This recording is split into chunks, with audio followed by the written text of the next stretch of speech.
Hello everyone. Chapter हमारा continuity में था अकाउंटिंग इक्वेशन।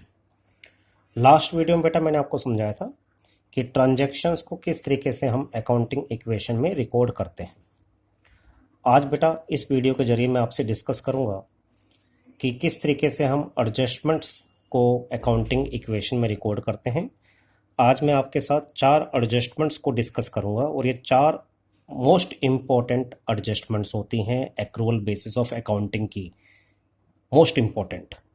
आइए बेटा वन बाय वन इसको हम डिस्कस करते हैं।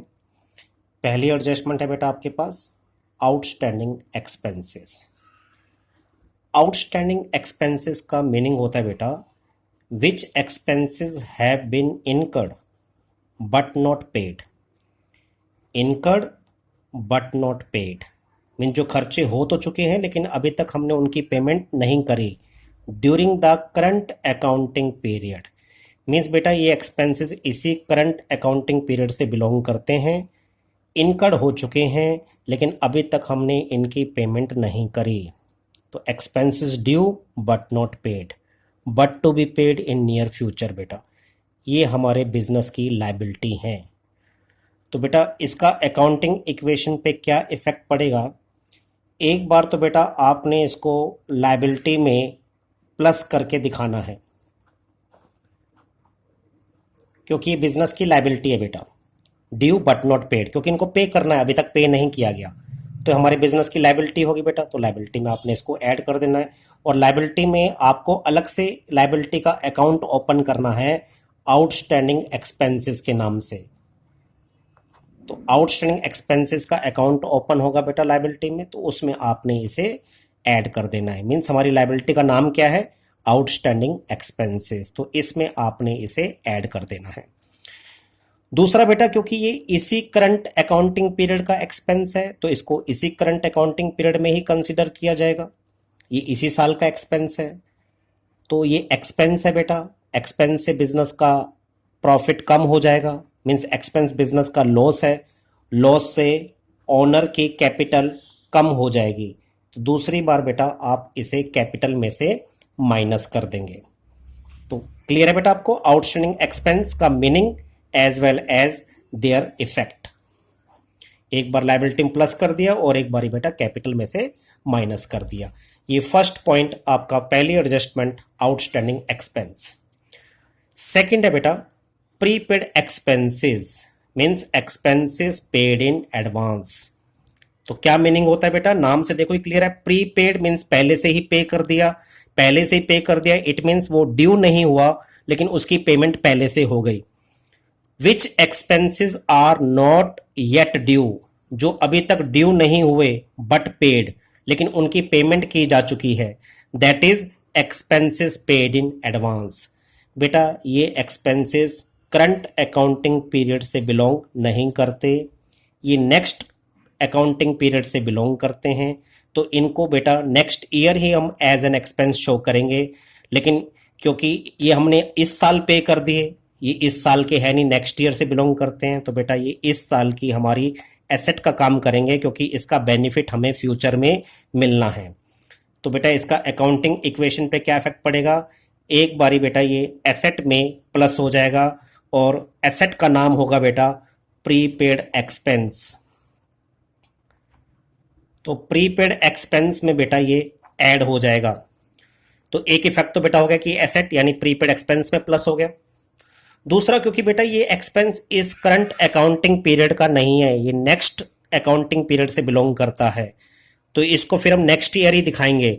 तो इसका मतलब पे तो हमने इस साल कर दिया, इस साल कर दिया तो मतलब हमारे हाथ से क्या चला गया बेटा, कैश चला गया, ठीक है ना। क्योंकि कैश प्रीपेड, देखो ना ध्यान से इसमें क्या लिखा हुआ है, प्रीपेड मीन्स आपने पे कर दिया। अब जब आपने पे कर दिया तो बेटा आपके बिजनेस से क्या जा रहा है, कैश जा रहा है, तो ये कैश में से क्या हो जाएगा, माइनस। मीन्स बेटा इसका जो इफेक्ट है वो सिर्फ और सिर्फ एसेट पे ही पड़ेगा, एसेट में ही प्लस होगा और एसेट में से ही माइनस होगा। यानी एक एसेट में प्लस होगा और दूसरी एसेट में ये माइनस हो जाएगा।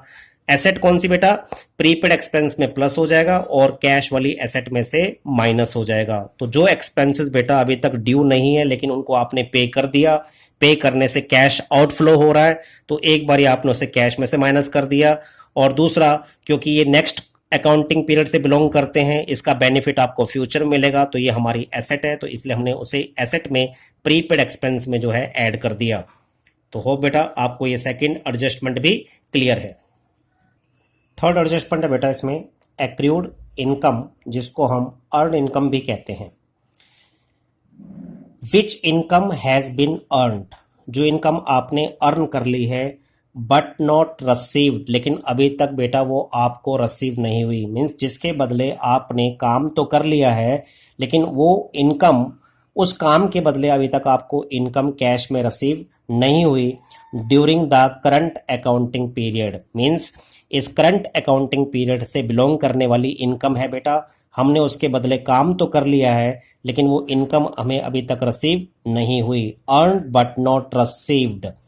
तो बेटा ये हमें फ्यूचर में रसीव होनी है, इसका बेनिफिट हमें फ्यूचर में मिलना है, तो ये हमारे बिजनेस की एसेट है। तो एक बारी अकाउंटिंग इक्वेशन में आपने इसे एसेट में प्लस कर देना है।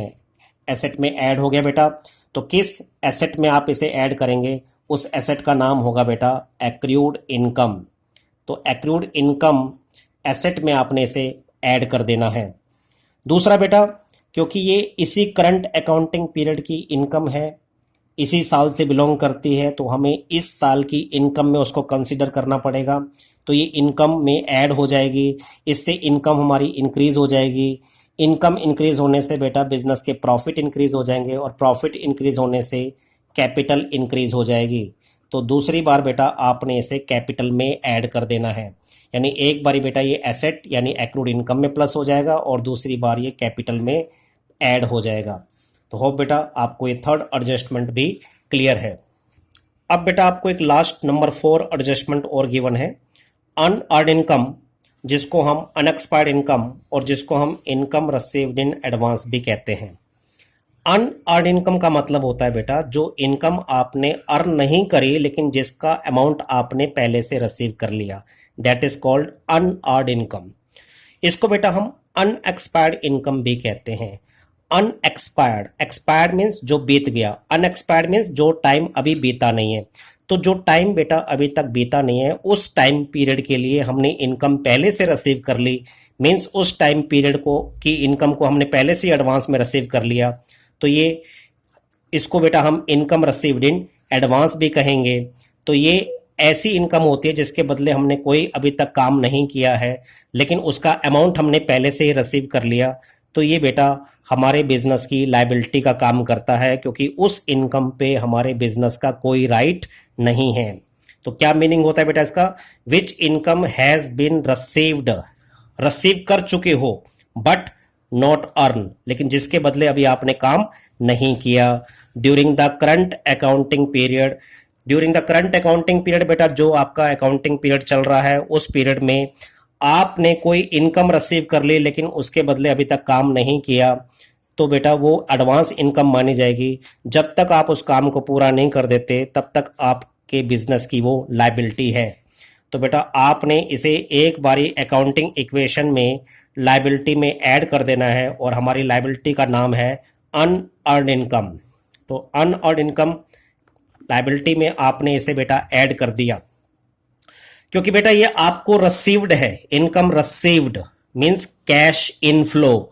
तो बेटा इससे कैश आ रहा है तो इसे आप एक बारी अपनी एसेट का नाम बेटा कैश, उसमें आप इसे ऐड कर देंगे। तो क्योंकि कैश इनफ्लो हो रहा है, कैश में प्लस हो गया यानी एक बारी एसेट में प्लस हो गया और दूसरी बार बेटा ये लायबिलिटी में प्लस हो जाएगा क्योंकि हमारे बिजनेस की लायबिलिटी है, इसके बदले अभी तक हमने कोई काम नहीं किया लेकिन इनकम हमने पहले से एडवांस में रिसीव कर ली है। तो उम्मीद है बेटा आपको इसका मीनिंग एज वेल एज इसके इफेक्ट क्लियर है। तो बेटा ये 4 इंपॉर्टेंट हमारी एडजस्टमेंट्स हैं। ये 4 एडजस्टमेंट सिर्फ एक्रूअल बेसिस ऑफ अकाउंटिंग में ही अराइज होती हैं और इनका meaning most important role play करता है बेटा। कई बार एग्जाम में इनके मीनिंग के ऊपर भी क्वेश्चन आ जाता है। तो इन एडजस्टमेंट्स को आप अच्छे ढंग से इसकी तैयारी कर लें, आगे चैप्टर्स में भी इनका रोल प्ले होगा। तो उम्मीद है बेटा आपको चारों एडजस्टमेंट्स और उनके इफेक्ट्स क्लियर हैं। थैंक यू बेटा and have a nice day.